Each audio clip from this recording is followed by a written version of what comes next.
మిత్రులారా, ప్రేమధార కార్యక్రమానికి మీకు స్వాగతం. దేవుని మహాకృపతో మీరు మీ కుటుంబాలతో దేవుని యందు ఆనందిస్తూ ఆరోగ్యంగా సంతోషంగా ఉన్నారని మరియు మీరు ఈ కార్యక్రమాలను క్రమంగా వీక్షిస్తూ సందేశాలను ఆస్వాదిస్తున్నారని తలస్తున్నాం. బైబిల్ గ్రంథంలోని దేవుని వాక్యాన్ని నిరంతరం వివరణాత్మకంగా నేర్చుకోవడానికి దేవుడు మనకు ఒక అద్భుతమైన అవకాశాన్ని ఇస్తున్నాడు. ఇక ఈనాటి పాఠంలో కయ్యూను తన సహోదరుడైన హేబేలును హత్య చేయడమును గూర్చి మరియు కయ్యూను యొక్క పిల్లలు దేవుడు లేని నాగరికతగా మారడాన్ని గూర్చి మరియు సేతు యొక్క జన్మను గూర్చి మరియు ఆదాము యొక్క జీవిత చరిత్రకు సంబంధించిన అంతిమ అంకాన్ని ఇందులో చర్చిస్తాం. ఇక సందేశాన్ని విందామా?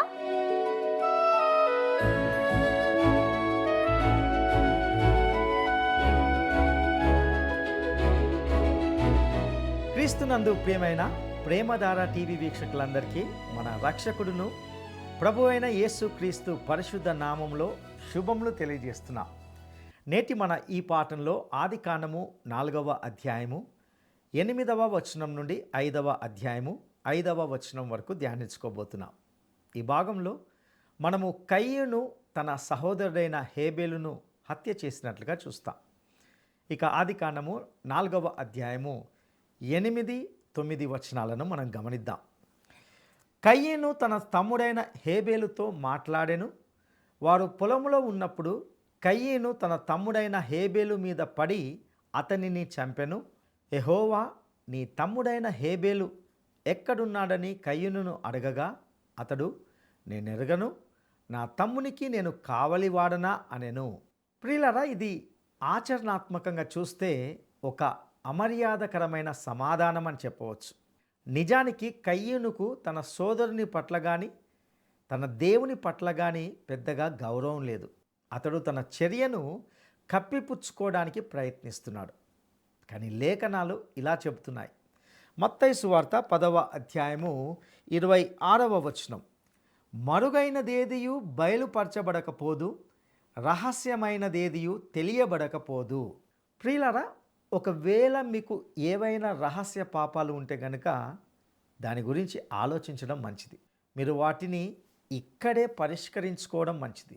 ఎందుకంటే అవి ఏమైనప్పటికీ ఏదో ఒకరోజు దేవుని సన్నిధిలో బయటపడబోతున్నాయి. ఆయనకు వాటి గురించి ఇప్పటికే తెలుసు. మీరు వాటి గురించి ఆయనకు చెప్పడం మంచిది. ఈ కయ్యూను తాను నిర్దోషిని అని చెప్పడానికి ప్రయత్నిస్తున్నాడు. నేను నా సహోదరునికి కావలివాడనా అని అంటున్నాడు. నిజంగా ఎంతటి అమర్యాదకరమైన సమాధానం. ఇక ఆదికాండము 4వ అధ్యాయము 10వ వచనాన్ని మనము గమనిద్దాం. అప్పుడు ఆయన, నీవు చేసిన పని ఏమిటి? నీ తమ్ముని రక్తం యొక్క స్వరము నేలలో నుండి నాకు మొరపెట్టుచున్నది. హెబ్రీలకు రాసిన పత్రిక రచయిత దీనిని హెబ్రీ పత్రిక 12వ అధ్యాయము 24వ వచనంలో ఉపయోగించినట్లుగా చూస్తాం. క్రొత్త నిబంధనకు మధ్యవర్తి అయిన యేసు నొద్దకును హేబేలు కంటే మరి శ్రేష్టముగా పలుకు ప్రోక్షణ రక్తమునకును మీరు వచ్చి ఉన్నారు. ప్రియులారా, ఇక్కడ ఒక విషయాన్ని మనము జాగ్రత్తగా గమనించాలి. అదేమిటంటే హేబేలు రక్తము జరిగిన హత్య గురించి మాట్లాడింది. క్రీస్తు రక్తము విమోచన గురించి మాట్లాడుతుంది. అది రక్షణ గురించి మాట్లాడుతుంది. ఇక ఆదికాండము 4వ అధ్యాయము 11-12 వచనాలను మనము గమనిద్దాం. కావున నీ తమ్ముని రక్తమును నీ చేతిలో నుండి పుచ్చుకొనుటకు నోరు తెరిచిన ఈ నేల మీద ఉండకుండా నీవు శపింపబడిన వాడవు.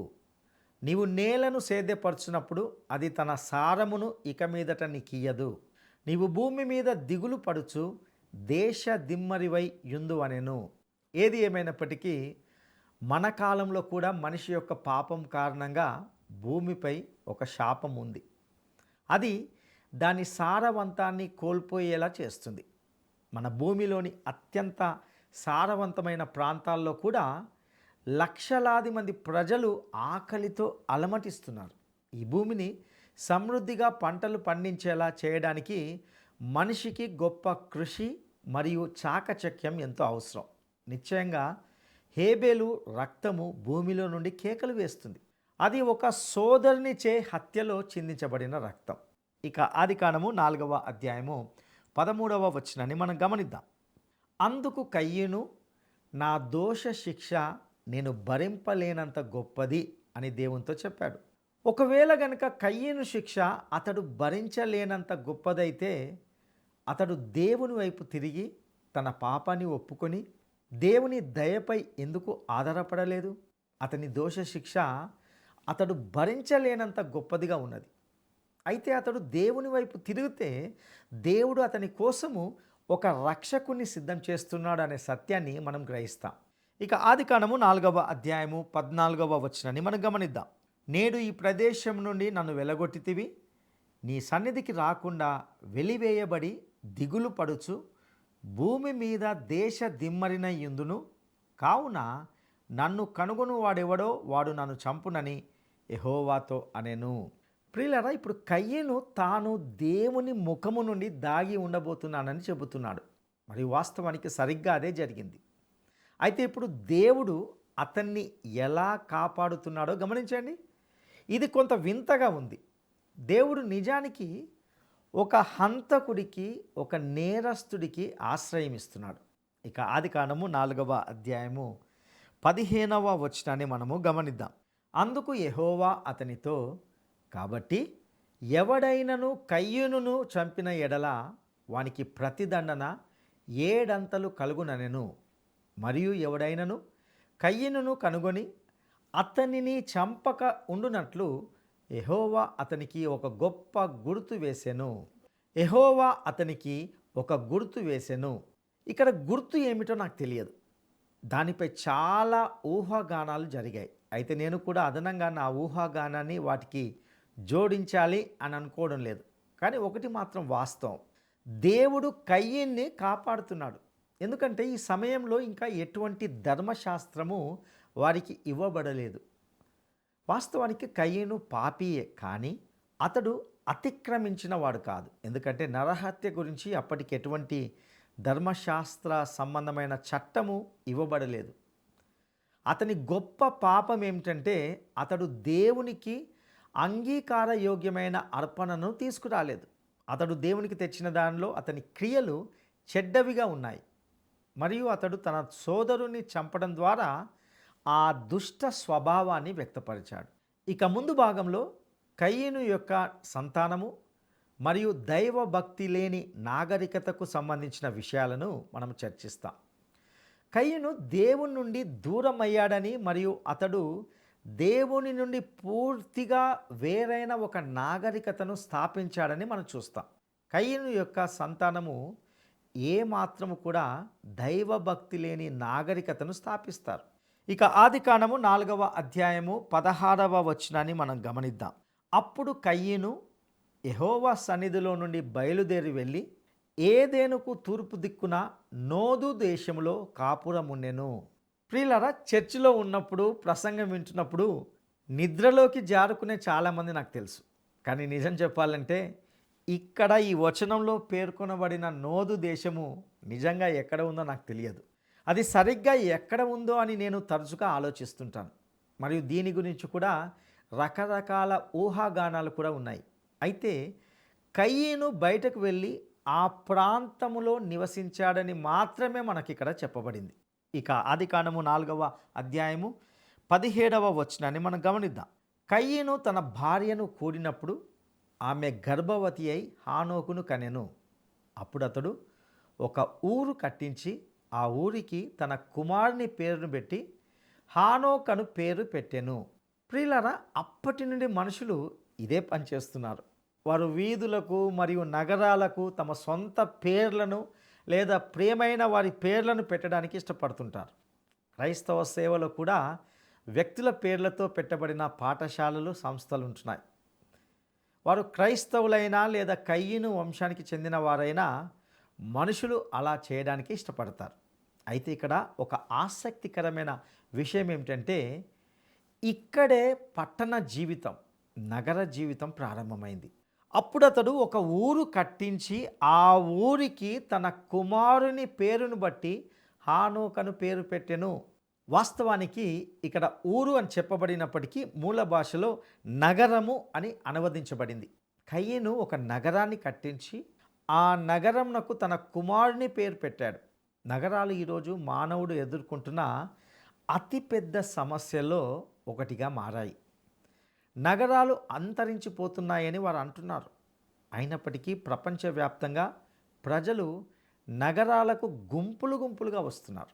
ఇక ఆదికాండము 4వ అధ్యాయము 18, 19 వచనాలను మనం గమనిద్దాం. హానోకుకు ఈరాదు పుట్టెను, ఈరాదు మహుయాయేలును కనెను, మహుయాయేలు మతుషాయేలును కనెను, మతుషాయేలు లెమేకును కనెను, లెమేకు 2 స్త్రీలను పెళ్లి చేసుకొనెను. వారిలో ఒకదాని పేరు ఆదా, రెండవ దాని పేరు సిల్లా. ప్రియులారా, ఇక్కడ బహుభార్యత్వం అనగా ఒకరికంటే ఎక్కువ మంది భార్యలను కలిగి ఉండడం యొక్క ప్రారంభాన్ని మనం గమనిస్తాం. దేవుని ఉద్దేశానికి విరుద్ధంగా, దేవుడు మనిషి కోసం ఏర్పాటు చేసిన విధానానికి విరుద్ధంగా లెమేకు ఇప్పుడు చేస్తున్నాడు. ప్రియులారా, ఒక ప్రాముఖ్యమైన విషయాన్ని మీరు ఎల్లప్పుడూ గుర్తుంచుకోవాలి. అదేమిటంటే, దేవుడు బహుభార్యత్వాన్ని ఆమోదించినట్లుగా మీరు లేఖనాల్లో ఎక్కడా కనుగొనలేరు. మీరు అటువంటి వృత్తాంతాలను గనక సరిగ్గా చదివితే ఆయన దానిని ఖండిస్తున్నాడని మీరు కనుగొంటారు. ఆయన దాని యొక్క వృత్తాంతాన్ని ఇస్తున్నాడు. ఎందుకంటే ఆయన ఒక చారిత్రక రికార్డును అనగా దానికి సంబంధిత వివరాలను అందిస్తున్నాడు. మరియు దాని ఆధారంగానే ఇది అక్కడ మనకి ఇవ్వబడింది. ఇక లెమేకు భార్యల్లో ఒకదాని పేరు ఆదా, అంటే ఆనందం లేదా అలంకరణ అని అర్థం. ఆమె బహుశా బ్యూటీ పార్లర్కు వెళ్ళినటువంటి మొదటి వ్యక్తి అనుకుంటాను. ఇక రెండవ భార్య పేరు సిల్లా, అంటే దాచడం. ఇంకా చెప్పాలంటే ఒక వయ్యారి భామ, సరసాలాడుతూ చిలిపిగా ప్రవర్తించే స్త్రీ అని దాని అర్థం. అయ్యో, లెమేకుకు భార్యలుగా ఎలాంటి 2 అమ్మాయిలు దొరికారు? అతనికి సమస్యలు ఉండడంలో ఎటువంటి ఆశ్చర్యం లేదు. తర్వాత ఏమి జరిగిందో మనం చూస్తాం. ఇప్పుడు ఇక్కడ నాగరికత యొక్క ప్రారంభం ఉంటున్నది. అదే కయ్యేనీయ నాగరికత. ఇక ఆదికాండము 4వ అధ్యాయము 20వ వచనాన్ని మనం గమనిద్దాం. ఆదా యాబాలును కనెను, అతడు పశువులు గలవాడై గుడారములలో నివసించు వారికి మూల పురుషుడు. అతడు గుడారములలో నివసించు వారికి మూల పురుషుడు లేదా తండ్రి. అపొస్తలుడైన పౌలు తర్వాత కాలంలో గుడారాలు కుట్టేవాడు. కానీ ఇక్కడ ఉన్నది మొదటి గృహ నిర్మాణ కాంట్రాక్టర్ అని చెప్పవచ్చు. అదేవిధంగా అతడు పశువులు గలవాడే అనే మాటను చూస్తాం. అనగా ఇక్కడ అతడు మొదటి పశువుల పెంపకందారుడుగా ఉంటున్నాడు. ఇక ఆదికాండము 4వ అధ్యాయము 21వ వచనాన్ని మనం గమనిద్దాం. అతని సహోదరుని పేరు యూబాలు, ఇతడు సితారాను సానికను వాడుక చేయి వారందరికీ మూల పురుషుడు. ప్రియులారా, ఇక్కడ సంగీతకారుల ప్రారంభాన్ని చూస్తాం. ఈరోజు మనము కొన్ని ఆధునిక సంగీతాన్ని విన్నప్పుడు అది కయ్యను నాగరికతతోనే ప్రారంభమైందని చాలామంది అంగీకరిస్తారని నేను ఖచ్చితంగా అనుకుంటున్నాను. ఇక ఆదికాండము 4వ అధ్యాయము 22వ వచనాన్ని మనం గమనిద్దాం. మరియు సిల్లా తూబల్కయాయును కనెను, అతడు పదును గల రాగి పనిముట్లన్నిటినీ ఇనుప పనిముట్లన్నిటినీ చేయువాడు. తూబల్కయాయును సహోదరి పేరు నయమా. ఇక్కడ మనము చేతి వృత్తుల వారిని చూస్తాం. ఇక ఆదికాండము 4వ అధ్యాయము 23, 24 వచనాలను మనం గమనిద్దాం. లెమేకు తన భార్యలతో, ఓ ఆదా, ఓ సిల్లా, నా పలుకు వినుడి. లెమేకు భార్యలారా, నా మాట ఆలకించుడి. నన్ను గాయపరిచినందుకై ఒక మనిషిని చంపితిని, నన్ను దెబ్బ కొట్టినందుకై ఒక పడుచువాని చంపితిని. 7 అంతలు ప్రతిదండన కయ్యూను కోసము వచ్చిన ఎడల లెమేకు కోసము 77 అంతలు వచ్చుననెను. ప్రియులారా, ఇక్కడ లెమేకు ఇలా అంటున్నాడు, కయ్యూను దాని నుండి తప్పించుకున్నాడంటే నేను కూడా తప్పించుకోగలను. ఏది ఏమైనా కయ్యూను ఆత్మరక్షణ కోసం హత్య చేయలేదు, కానీ నేను చేశాను. అతడు అలా చేశాడో లేదో నాకు తెలియదు, కానీ అతడు ఆత్మరక్షణ కోసమే హత్య చేశానని చెప్తున్నాడు. అతని 2 భార్యలు ఇందులో పాలు పంచుకున్నారో లేదో, లేదా అతడు వారిలో ఒకరిని రక్షిస్తున్నాడో లేదో కూడా నాకు తెలియదు. అది ఎలా జరిగిందో మనకు చెప్పబడలేదు. లెమేకు తనపై 77 రెట్లు ప్రతీకారం తీర్చుకోబడుతుందని భావిస్తున్నాడు. కానీ మన ప్రభువు సీమోను పేతురుతో తన శత్రువును ప్రతిసారి క్షమించాలని చెప్పాడు. ఇక సేతు యొక్క జననాన్ని గురించి తెలుసుకుందాం. ఆదికాండము 4వ అధ్యాయము 25-26 వచనాలను మనం గమనిద్దాం. ఆదాము మరలా తన భార్యను కూడినప్పుడు ఆమె కుమారుని కని, కయ్యను చంపిన హేబేలునకు ప్రతిగా దేవుడు నాకు మరి ఒక సంతానమును నియమించిననుకొని అతనికి షేతు అను పేరు పెట్టెను. మరియు షేతునకు కూడా కుమారుడు పుట్టెను. అతనికి ఏనోష్ అను పేరు పెట్టెను. అప్పుడు యెహోవా నామమున ప్రార్థన చేయుట ఆరంభమైనది. స్పష్టంగా అర్థం చేసుకోగలం, మనుషులు యెహోవా నామమును బట్టి ప్రార్థించడం దీనితోనే ప్రారంభమైంది. ఇక మనము 5వ అధ్యాయంలోకి ప్రవేశిద్దాం. ఇందులో ఆదాము జీవిత చరిత్రలోని చివరి అధ్యాయం గూర్చి, హానోకు యొక్క ఉత్కంఠభరితమైన కథను గూర్చి, మరియు హానోకు నుండి నోవహు వరకు ఉన్న వంశావళిని గురించి గమనిస్తాం. ఆదికాండం పుస్తకంలోని మొదటి భాగంలో అనగా 1-11 అధ్యాయాల్లో మనము ప్రపంచ సంఘటనలన్నిటిని చూస్తాం.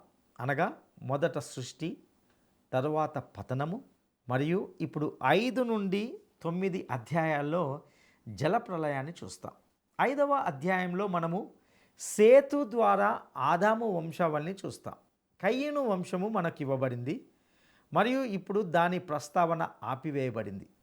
అది దైవిక వంశంతో కలిసినప్పుడు మాత్రమే అది మళ్ళీ ప్రస్తావించబడుతుంది. ఇది ఆదికాండం పుస్తకంలో ఏర్పరచబడే ఒక నమూనా. ఒక విధంగా చెప్పాలంటే 5వ అధ్యాయము బైబిల్లోని అత్యంత నిరుత్సాహపరిచే మరియు నిరాశ కలిగించే అధ్యాయాల్లో ఒకటి. దీనికి కారణం ఏమిటంటే, ఇది ఒక శ్మశాన వాటిక లేదా సమాధుల స్థలం గుండా నడవడం లాంటిది.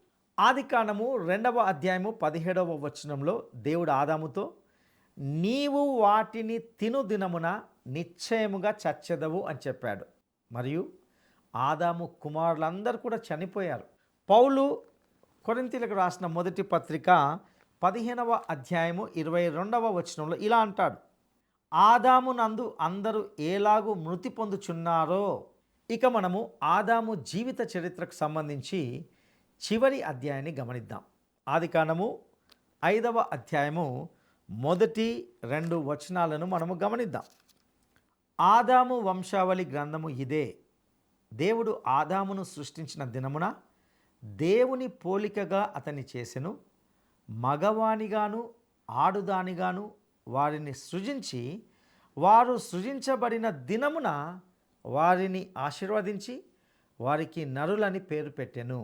ఆదాము వంశావళి గ్రంథము. ఈ విచిత్రమైన పదబంధము క్రొత్త నిబంధన ప్రారంభంలో మాత్రమే మళ్ళీ కనిపిస్తుంది, మరియు అక్కడ అది యేసుక్రీస్తు వంశావళి గ్రంథము. ఈ 2 గ్రంథాలు ఉన్నాయి. మనం ఇప్పటికే చూస్తున్నట్లుగా 2 వంశాలు, 2 సంతానాలు ఉన్నాయి, మరియు అవి ఒకదానికొకటి వ్యతిరేకంగా ఉంటున్నాయి. సాతాను వంశానికి మరియు అంగీకరించబడిన వంశమైన క్రీస్తు వంశావళికి మధ్య పోరాటం సుదీర్ఘంగా సాగబోతుంది. మనము ఇప్పుడు అనుసరిస్తున్న వంశము షేతు ద్వారా వచ్చిన వంశం, మరియు ఈ వంశం ద్వారానే అంతిమంగా క్రీస్తు వస్తాడు. ఇక ఆదికాండము 5వ అధ్యాయము 3వ వచనాన్ని మనం గమనిద్దాం. ఆదాము 130 ఏండ్లు బ్రతికి తన పోలికగా తన స్వరూపమున కుమారుని కని అతనికి షేతు అను పేరు పెట్టెను. ఆదాముకు 130 సంవత్సరాలు ఉన్నప్పుడు అతని వయసు ఎంత? మరొక మాటలో చెప్పాలంటే, దేవుడు ఆదామును సృష్టించినప్పుడు ఆయన అతన్ని 30 సంవత్సరాల వయసులో సృష్టించాడా, లేక 14 లేదా 45 సంవత్సరాల వయసులో సృష్టించాడా? నాకైతే తెలియదు. ఏదైనా ఊహాగానమే అవుతుంది. మరియు ఆయన అతన్ని ఆ వయసులో సృష్టించినట్లయితే అతడు నిజంగా ఆ వయసు వాడేనా? మరియు దేవుడు అతన్ని ఏ వయసులోనైనా సృష్టించగలడు. నేను చెప్పగలను, ఇది భూమి వయసు గురించి చాలా ప్రశ్నలకు సమాధానం ఇస్తుంది. భూమి వయసు గురించి చాలా ప్రశ్నలు ఉన్నాయి. కొన్ని రాళ్ళు కొన్ని బిలియన్ల సంవత్సరాల పురాతనమైనవి అని ఎవరైనా చెప్పినప్పుడు వారికి నిజంగా తెలియదు. బహుశా దేవుడు వాటిని సృష్టించినప్పుడు ఆయన వాటిని 2 లేదా 3 బిలియన్ల సంవత్సరాల వయసు గలవిగా సృష్టించి ఉండవచ్చు. ఇక్కడ ముఖ్యమైన విషయం ఏమిటంటే ఆదాము 130 సంవత్సరాలు ఇక్కడ ఉన్నప్పుడు అతడు తన పోలికలో ఒక కుమారుణ్ణి కన్నాడు. ఆదాము దేవుని పోలికలో సృష్టించబడ్డాడు, కానీ అతని కుమారుడు అతని పోలికలో జన్మించాడు. ఇక ఆదికాండము 5వ అధ్యాయము 4-5 వచనాలను మనం గమనిద్దాం. షేతును కనిన తర్వాత ఆదాము బ్రతికిన దినములు 800 ఏండ్లు. అతడు కుమారులను కుమార్తెలను కనెను. ఆదాము బ్రతికిన దినములన్నీ 930 ఏండ్లు. అప్పుడు అతడు మృతి పొందెను. ప్రియులారా, ఇప్పుడు మనము శ్మశానం అనగా సమాధుల స్థలం గుండా ప్రయాణాన్ని ప్రారంభిద్దాం. ఆదాము కుమారులను కుమార్తెలను కన్నాడు. ఆదాము బ్రతికిన దినములన్నీ 930 సంవత్సరాలు. మరేం జరిగింది? అప్పుడు అతడు మరణించాడు. 8వ వచనంలో సేతుకు ఏమి జరిగిందో మనం చదువుతాం. అతడు మరణించాడు. అతనికి ఏనోషు అనే కుమారుడు ఉన్నాడు. మరి అతనికి ఏం జరిగింది? 11వ వచనంలో అతడు మరణించాడని మనకు చెప్పబడింది. కానీ అతనికి ఒక కుమారుడు ఉన్నాడు, మరియు కేయినాను అతని కుమారుడు. మరి ఆ వృద్ధ కేయినానుకు ఏం జరిగింది? 14వ వచనంలో అతడు కూడా మరణించాడని మనం కనుగొంటాం. అతనికి మహలలేలు అనే కుమారుడు ఉన్నాడు. మరి అతనికి ఏం జరిగింది? 17వ వచనంలో అతడు కూడా మరణించాడని చెప్పబడింది. కానీ అతనికి ఒక కుమారుడు ఉన్నాడు. అతని పేరు ఎరేదు. మరియు 20వ వచనంలో చూస్తాము, అతడు కూడా మరణించాడు. ప్రియ సహోదరుడా, సహోదరి, ఇంతవరకు విన్న సందేశం ద్వారా అనేక విషయాలను తెలుసుకున్నాం. కయ్యనుకు తన స్వంత సహోదరుని పట్ల కానీ తన దేవుని పట్ల కానీ పెద్దగా గౌరవం లేదు. అతడు తన చర్యను కప్పిపుచ్చుకోవడానికి ప్రయత్నించాడు. అయితే దేవుని వాక్యము ఎంతో స్పష్టంగా చెబుతుంది ఏమిటంటే, మరుగైనదేదియు బయలుపరచబడకపోదు, రహస్యమైనదేదియు తెలియబడకపోదు. ప్రియులారా, ఒకవేళ మీకు ఏవైనా రహస్య పాపాలు ఉంటే కనుక దానిని గురించి ఈ సమయంలో ఆలోచించడం మంచిది. మీరు వాటిని ఇక్కడే పరిష్కరించుకోవడం మంచిది. ఎందుకంటే అవి ఏమైనప్పటికీ ఏదో ఒక రోజు దేవుని యొక్క సన్నిధిలో బయటపడబోతున్నాయి. హేబెలు రక్తమునకు క్రీస్తు రక్తమునకు మధ్య ఉన్న తేడా ఏమిటంటే, హేబెలు రక్తము జరిగిన హత్య గురించి, ప్రతీకారం గురించి మాట్లాడింది. అయితే క్రీస్తు రక్తము విమోచన గురించి, క్షమాపణను గురించి మాట్లాడుతుంది. అది రక్షణ గురించి మాట్లాడుతుంది. నేడు లోకము దైవభక్తి లేని కయ్యను నాగరికతలో మునిగి తేలుతున్నది. నేటి మానవాళికి రక్షణ ఎంతో అవసరమై ఉన్నది. అట్టి రక్షణ క్రీస్తు రక్తము ద్వారానే దొరుకుతుంది. యేసు క్రీస్తు రక్తము ప్రతి పాపమును కడిగి పవిత్రపరుస్తుంది. అది నిత్య జీవానికి నడిపిస్తుంది. అట్టి కృప దేవుడు మీకు దయచేయనుగాక. దైవాశీస్సులు. ప్రార్థన చేసుకుందాం. మహాపరిశుద్ధుడా, నమ్మదగిన దేవా, నీ దయగల పాదాలకు వందనాలు స్తుతులు చెల్లిస్తుంటున్నాం. ప్రభువా, ఈ ప్రత్యేక సందర్భంలో మీ యొక్క వాక్యము ద్వారా మాతో సూటిగా స్పష్టంగా మాట్లాడుతూ ఉంటున్నారు. అవును ప్రభువా, మేము బలహీనులము, పాపులము. అయితే నీ ప్రియ కుమారుడైన యేసు రక్తంలో మమ్మల్ని కడిగి నీ బిడ్డలుగా చేసుకోవడానికి మీరు ఎంతో ఆశపడుతుంటున్నారు. ప్రభువా, నీ రక్తంలో మేము కడగబడి మీ బిడ్డలుగా మార్చబడడానికి నీ కృపా సహాయము దయచేయవలసిందిగా ప్రార్థిస్తూ, మా రక్షకుడును నమ్మదగిన యేసయ్య శ్రేష్టమైన నామములో అడిగి స్తుతించి వేడుకుంటున్నాము తండ్రి. ఆమేన్.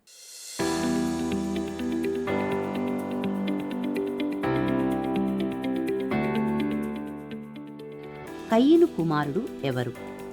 కయీను కుమారుడు ఎవరు? 1 లెమెకు, 2 ఈరాదు, 3 హనోకు.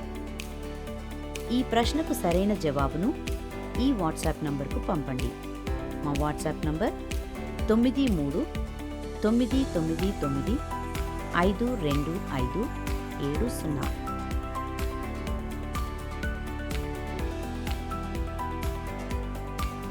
ఈరోజు సందేశం ద్వారా అనేక లోతైన సత్యాలను తెలుసుకొని అందలి విషయాలను మీరు ఖచ్చితంగా ఆస్వాదించారని మేము నమ్ముతున్నాము. మీకేమైనా ప్రశ్నలు లేదా ప్రార్థన మనవులు ఉంటే, మీకు అర్థం కాని విషయం ఏదైనా ఉంటే దయచేసి టీవీ స్క్రీన్పై ప్రదర్శించబడిన నెంబర్తో మమ్మల్ని సంప్రదించడానికి సంకోచించకండి.